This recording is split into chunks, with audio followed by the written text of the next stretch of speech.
Mas ada nggak sih alternatif produk hoodie yang kegunaannya tuh mirip-mirip sama hoodie, tapi mungkin bisa jadi ada nilai plusnya dibandingkan hoodie itu sendiri? Mari kita bahas. And I'm so tired, I can't feel my eyes. Whoa, whoa. Oke teman-teman, Happy New Year, selamat tahun baru 2024 ya. Mungkin video ini akan aku upload di awal tahun 2024 teman-teman.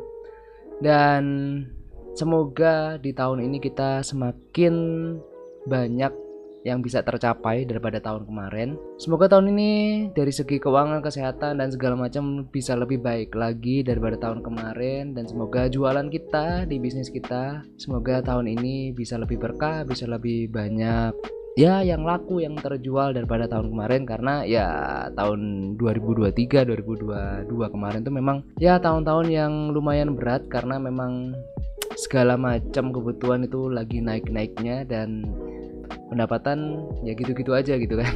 Ya semoga tahun ini lebih baik daripada tahun yang kemarin. Amin amin amin.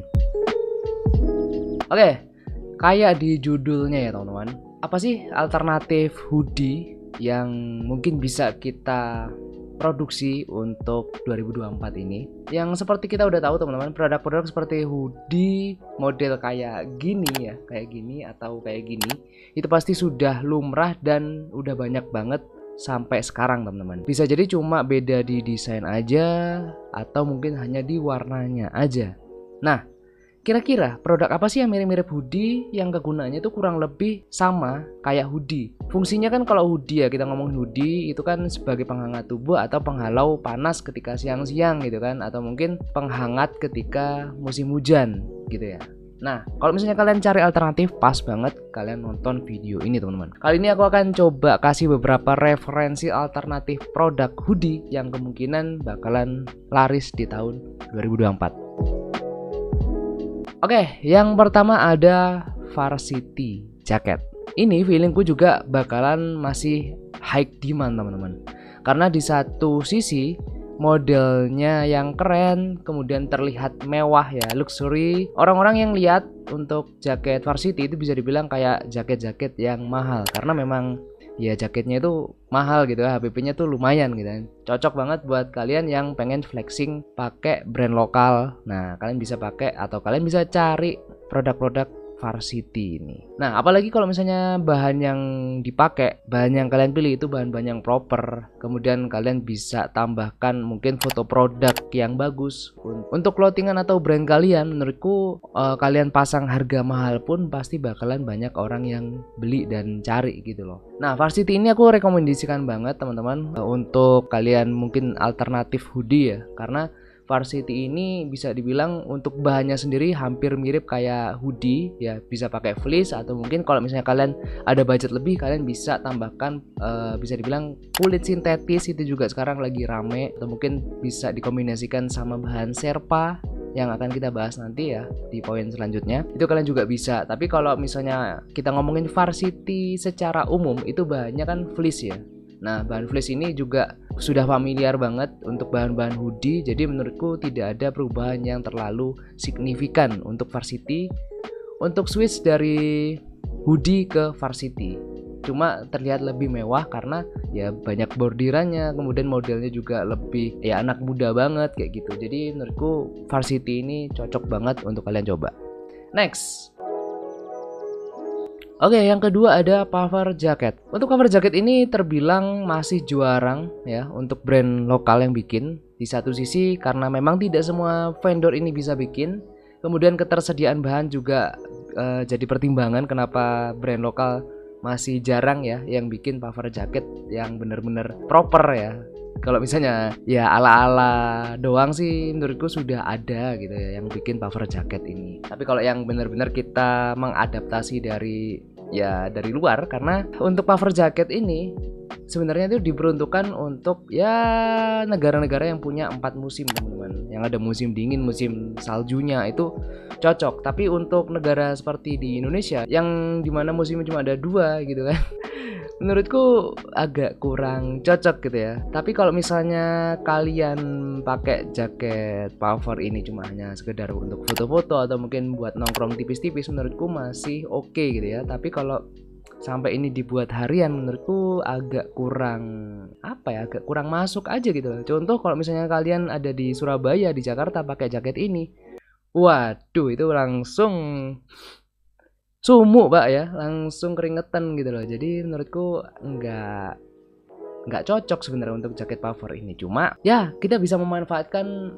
FOMO ya, FOMO dari orang-orang ini untuk cuan kita teman-teman. Ya namanya kita bisnis, kita harus memanfaatkan apa yang lagi tren, apa yang lagi rame. Nah menurutku puffer jaket ini bisa jadi salah satu alternatif produk hoodie yang mungkin banyak orang cari gitu ya. Oke, next alternatif yang ketiga ada Sherpa teman-teman. Nah untuk Sherpa ini sebenarnya 11-12 sama puffer jaket tadi teman-teman. Jaket Sherpa ini cocok banget buat orang-orang atau mungkin masyarakat yang tinggal di negara 4 musim gitu ya. Tapi karena rakyat kita banyak yang FOMO kayak aku tadi bilang, banyak yang ikut-ikutan, ya kita sebagai pengusaha sekali lagi harus bisa memanfaatkan momen ini teman-teman. Nah untuk penjelasan tentang jaket Sherpa secara detail itu sudah aku buatkan videonya ya, kalian bisa langsung aja cek link di deskripsi, aku masukin di situ supaya kalian bisa ngerti untuk Sherpa itu seperti apa, karena sekarang sudah lumayan banyak ya brand lokal yang main untuk model-model Sherpa, dan ya bahan yang dipakai juga macam-macam. Ternyata sampai sekarang aku melihat dan memegang sendiri tuh ya sudah macam-macam gitu.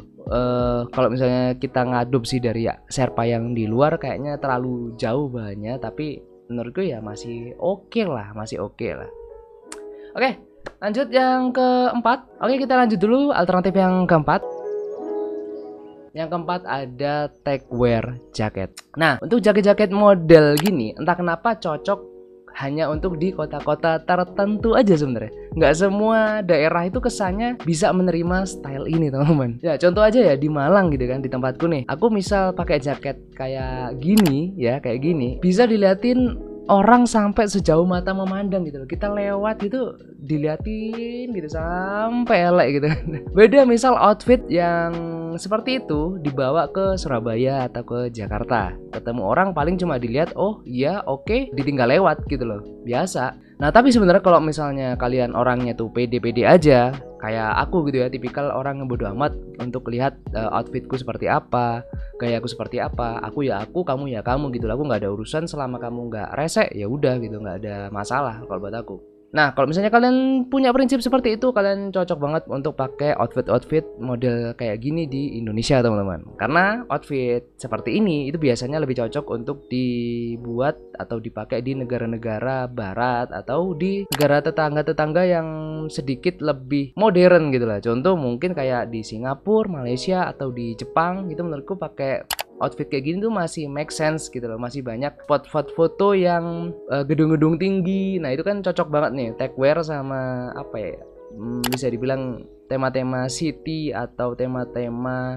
cyberpunk itu menurutku masih masuk. Tapi kalau misalnya ya tempatnya itu tidak banyak gedung-gedung pencakar langit, menurutku fotonya agak susah gitu ya. Mungkin di dalam ruangan itu juga masih oke lah gitu. Untuk kalian yang berpikiran untuk ini menjadikan alternatif utama, menurutku kalian harus pikir-pikir dulu, karena kalau misalnya kalian langsung nembak at least itu techwear model-model dari luar gitu ya, contoh-contoh dari luar, terus kalian adopsi langsung ke sini, menurutku agak susah untuk jualannya. Yang pertama pasti dengan modelnya yang ribet seperti itu, tidak semua orang mau dan pede sebenarnya untuk beli produk kalian gitu. Mungkin kepengen beli, cuma dia ketika mau beli akhirnya mikir-mikir, anjir aku beli barang ini mau dipakai buat apa gitu ya.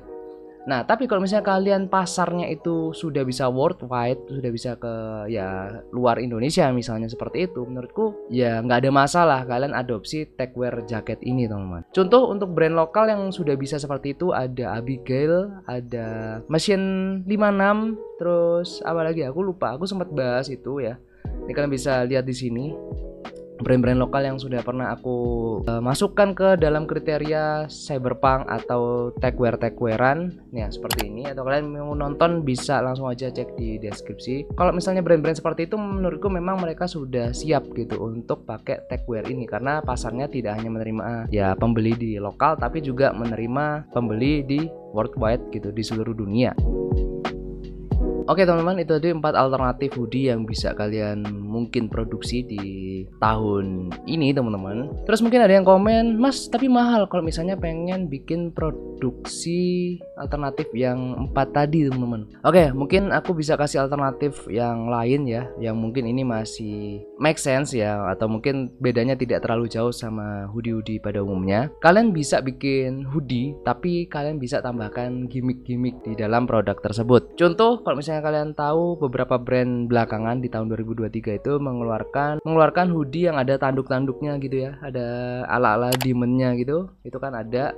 Kemudian mungkin kalian bisa kasih variasi di dalam warna apa ya, mungkin di hoodnya ya, di hoodie-nya itu kan ada topinya tuh ya, ada kupluknya, itu dalamnya mungkin dibuat beda warna. Itu menurutku masih oke. Atau mungkin kalian buat sesuatu yang sebenarnya itu simple, yang nggak terlalu merubah banyak, nggak terlalu mengeluarkan banyak biaya, tapi terlihat apa ya, terlihat berbeda gitu loh. Ngerti gak sih maksudku?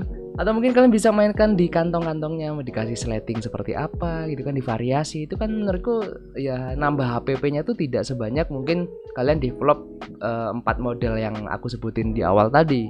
Atau mungkin kalian bisa main di variasi sablonnya, mungkin kalian bisa pakai sablon puff gitu kan, contohnya seperti ini. Atau mungkin kalian bisa main di bordir juga bisa. Contoh kalian misalnya bikin jaket hoodie, nah itu gambarnya di belakang mungkin dikasih full bordir, di lengannya full bordir. Menurutku juga itu masih bisa dibilang menambah nilai jual dari hoodie kalian. Itu juga menurutku masih oke gitu loh. Atau ya apa aja yang bisa kalian explore dengan hoodie itu menurutku akan semakin bisa membuat pembeda dibandingkan brand lain yang mengeluarkan model hoodie yang sama gitu ya. So, mungkin itu aja yang bisa aku kasih alternatif untuk kalian di awal tahun ini yang mau bikin hoodie atau mungkin bikin jaket. Itu semoga bisa menjadi alternatif lah, atau mungkin bisa menjadi referensi buat kita semua. Sekali lagi aku pengen bilang ke kalian, sebenarnya yang penting itu adalah kalian harus pede sendiri sama produk kalian harus pede sama jualan kalian. Karena kalau misalnya kalian nggak pede, ya kalian akan setengah hati untuk mempromosikan atau menawarkan produk itu ke orang lain. Thank you guys for watching. Jangan lupa untuk like, share, comment, and subscribe. Stay safe, stay strong, never give up. Paper Claw out. Bye bye. See you on next video. Dadah.